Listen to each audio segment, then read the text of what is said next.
Hey everybody, welcome back to the ST3D video. Like always, I'm VJ.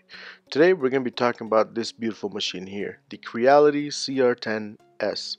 Now this machine, as you see it at the moment, is built, ready to go. It's even done a few prints already, but this video is going to be about how to assemble or put together this machine.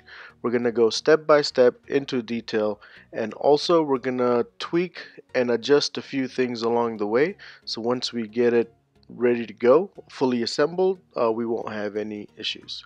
So let's go ahead and get started.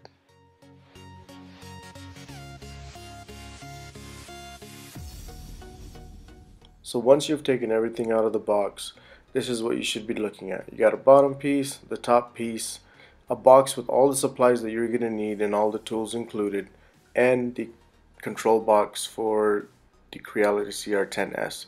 So here's everything out of the box, guys. I do love the fact that these guys supply you with everything that you need to get started and some extra parts just in case down the line you run into any problems. Okay, so once you have everything unboxed, let's go ahead and get started. Okay, so we're going to be starting off with the bottom part. Go ahead and get everything unwrapped because there's still a little bit of saran wrap around it.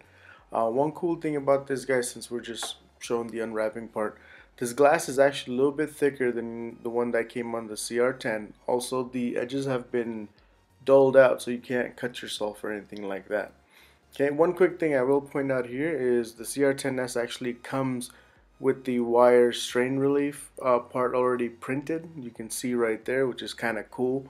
But the whole point is I wanted to show you these two holes right there. There's a matching set on the other side that we're going to be using to mount the top piece onto. So the first thing you're going to do before that is, since we have it disassembled, we're going to take a look at those wheels down there to make sure that your hotbed is actually moving back and forth smoothly. Another reason we want to check those wheels right there is if your hotbed or heat bed, actually if you're able to just like here move it around like that, and it's pretty sturdy. Mine came pretty well, but some people might actually have a wobble to it.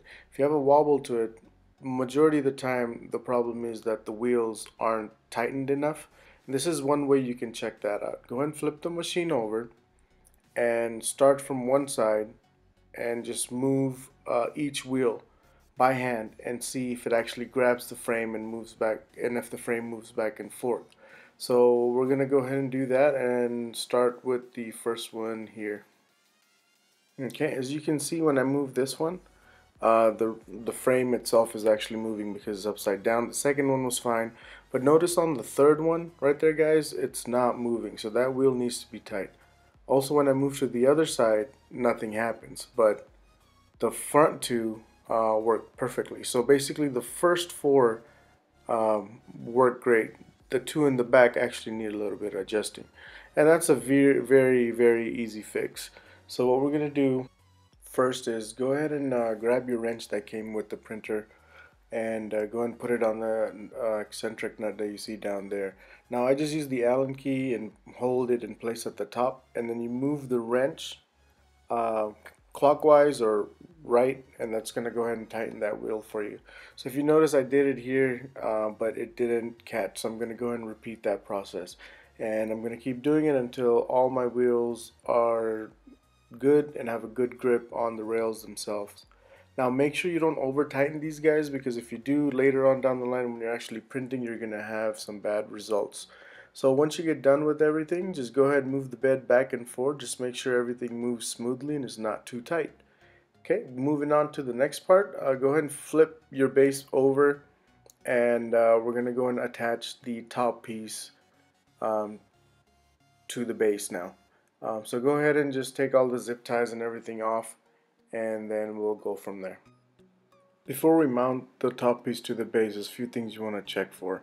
If you notice the wheels right there, when I checked them, they were loose. When I turned it, it didn't want to grab onto the rail. So you just take your Allen key there and your wrench, and you put it on one side where the nut is, and then you just turn the Allen key until the wheel tightens up. Now you're going to do that with all three just to make sure they're tight, or just to make sure that they're getting friction that you see right here. So once I've done it, notice when I turn the wheel, it actually moves the hot end mount plate but before it wasn't doing that. But it still needs a little bit of work, so I'm just going to go and keep working on it.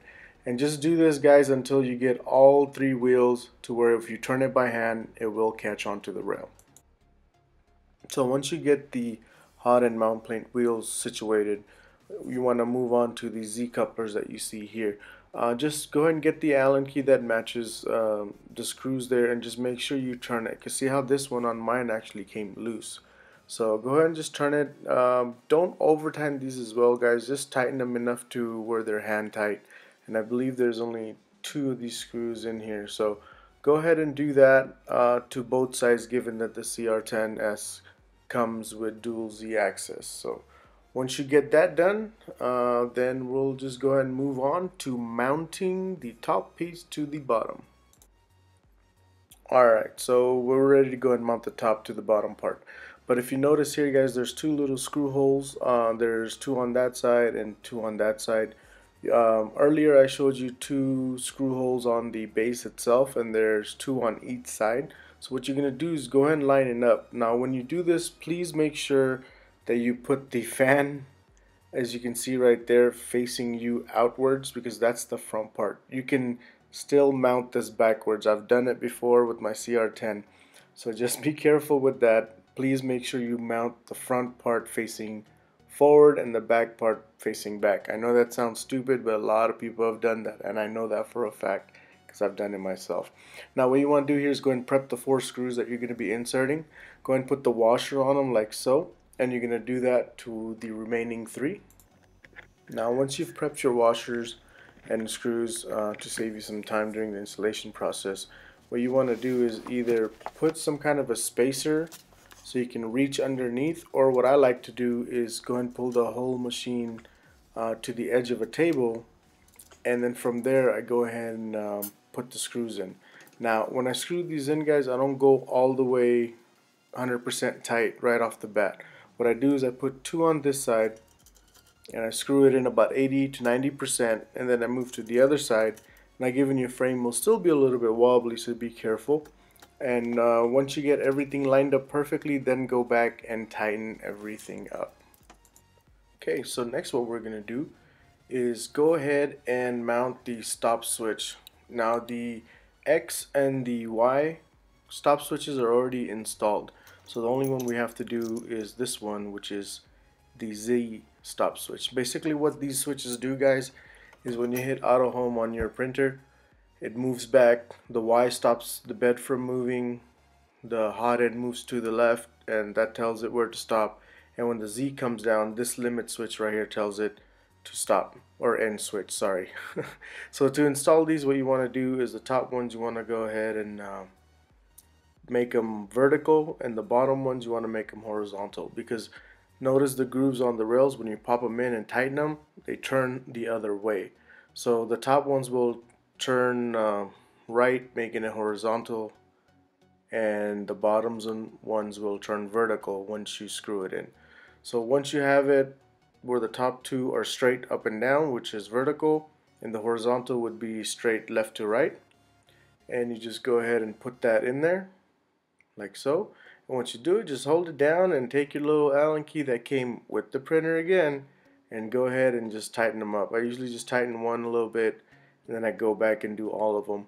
Now this does have a little bit of play, so if you guys run into a problem where you're trying to auto home and your nozzle's going way lower than it should, or it's not as low as it should be, you can actually lower this just a little, as you can see right there, and you can raise it just a little bit, and I mean a little, like a hair, guys, and that makes the world of difference when you're actually auto homing and try to level your bed.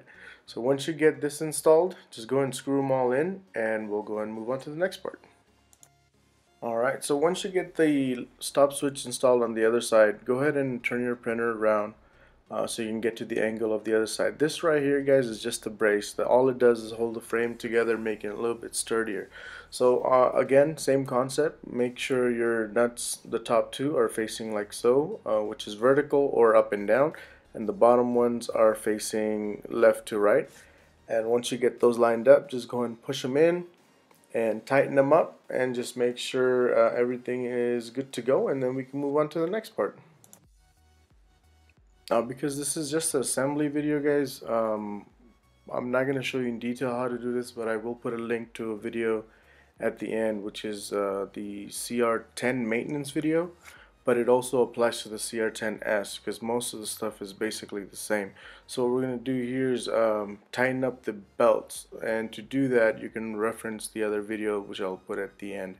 And that little piece, I guess, was a gift from China. I don't know what the hell happened, but it was just sitting on my belt right there. So we just need to get these tightened up to make sure these are working fine. And like I said, refer to the other video. Now, the cool thing about the S that they did upgrade is the filament sensor that you guys see right here. And this is actually, I have mixed feelings about this one. It does work well, but the way they have it mounted, I think, is a really bad idea. I think they could have done something better than just to snap it on, because throughout my prints this thing gets loose, or if the filament's too high it bends it. It's just not a great idea. But just a quick side note, guys, really important, just in case I forget, on your control box, of course you have all the wires, but the very important thing, make sure you set the voltage to the country that you live in. I'm in the US, so I'm going to use 110. If you're in Europe, you got to use the 210. So guys, just make sure, because if you turn this sucker on plugged in the wrong place, you're going to blow something out. I guarantee it. So please be careful. Again, very important. Make sure you have the right voltage on your control box. Okay, so continuing on to install the wires. Let's go ahead and start with the Z first. Now, if you're facing the printer, guys, these are the wires that are going to go on the left side of the Z axis. Okay, so there's two different sizes. There's a smaller one like you see here and a bigger one that you see here. So let's go ahead and start with the smaller piece first, guys, because that's a little bit trickier to get in.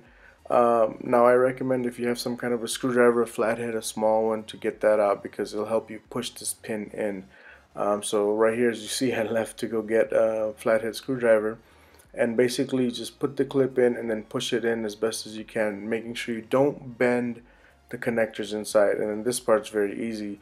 You just connect it right into the Z-axis like so. Just make sure you have the right side up, and once you connect it, voila, you're done with the Z-axis on this side. So next we're going to work on the X and the E cable, which is for the excluder. So what we're going to do is we're going to start with the E first, and that basically just take it to the back part right there, and it plugs right in. Just be careful not to bend the pins again, guys. I had a little bit of trouble getting it on for some reason, but I eventually got it like a champ. You know how I do it. But anyways, once you get that done, then we'll work on the X. This is the one that's a little bit bigger plug, and that one just actually goes right underneath, as you will see right there. And again, screwdriver is your best friend, guys. Just go ahead and use it. Plug that in, and then you're only left with one axis wire, and that one just plugs right in there. And this one's actually pretty hard to get to, so you're definitely going to need something right there. And once you get that done, we're going to go ahead and start working on the Y. Again, it's two separate plugs. One's bigger, the other one's smaller. This is pretty easy to install, but at the same time, the first one that I'm going to do, which is going to be the small plug, you'll see that it's hard to get in there, given, again, because I have big ass fingers. So you're going to plug that one in right over there, and if you have a screwdriver, great. If you don't, then you can just try pushing it in by hand like I did there. And the other piece just goes right on the motor, right behind it, and that is going to be your bigger piece that you see right there. Okay, and once you have that plugged, your Y is all ready to go, and there should be two wires left over. The first one is going to be your other Z-axis wire that we did not connect earlier, and this is the one that goes on the right side, guys. Just one plug. You just go ahead and plug it right on into the side, and the only thing left to plug in is the sensor wire. So through process of elimination, I came to the conclusion that this is the only thing that will go into the filament sensor, and as you can see, it's right there, very easy to plug in. But again, for some reason I was having a little bit of issues. I think I had the pins off a little bit, and so I struggled with it for maybe about 10-15 seconds. But again, like a champ, I got it, and I plugged it in, as you will see right about now, and it's ready to go. So I'm just going to mount the filament back on, and then we'll go ahead and move on to the next part. Now, once you have that done, all you want to do is go ahead and just plug in the wires. Guys, this is easy. Just match up the pins, push it all the way in, and just twist it until it is sturdy or locked into place.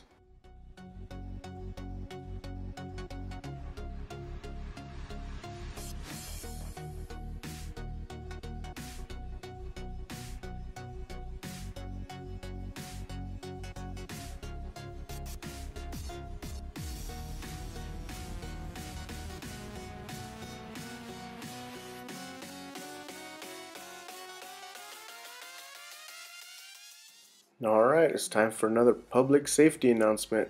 Remember, change that damn voltage, guys. Do not put it on the wrong one. I don't know how many times I can stress this out. I've seen so many people blow up something in the control box because of it.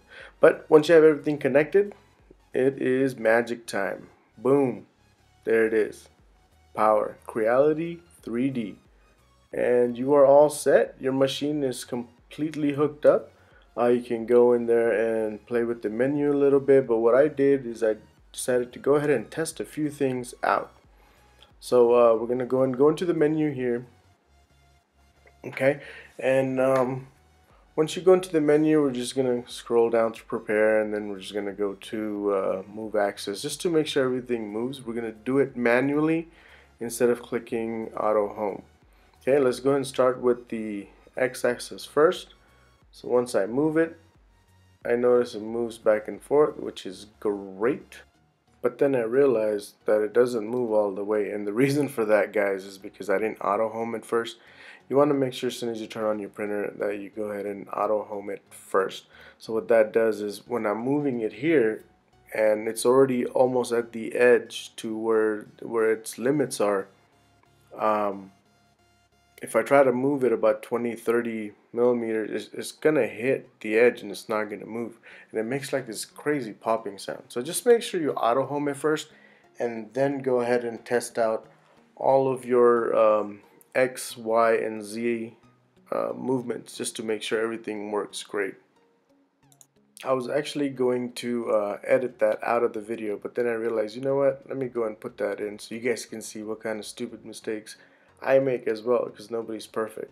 So once I got it auto-homed, basically what I did here is I went into the prepare section, and then I just moved everything from left to right. Right now what I'm doing is using the auto assist bed leveling feature, and everything seems to be working, and the only thing I have left is to mount the spool holder. And once I get that done, guys, I'm basically done with this printer.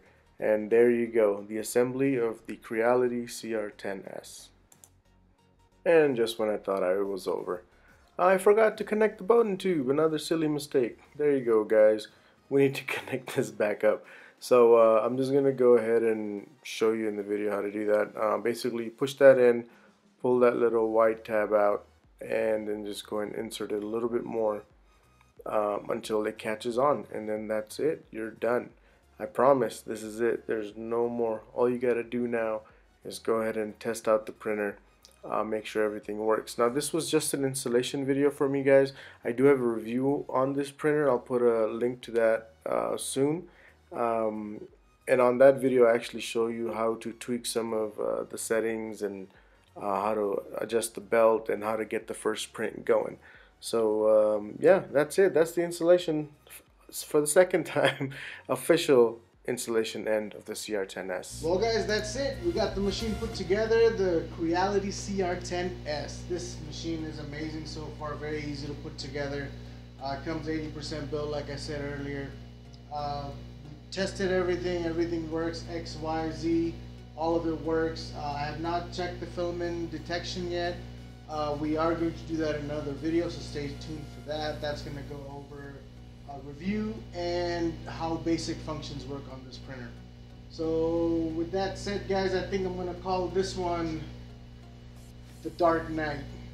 Keep the stripes off, just go all black. What do you think? let me know in the comments down below.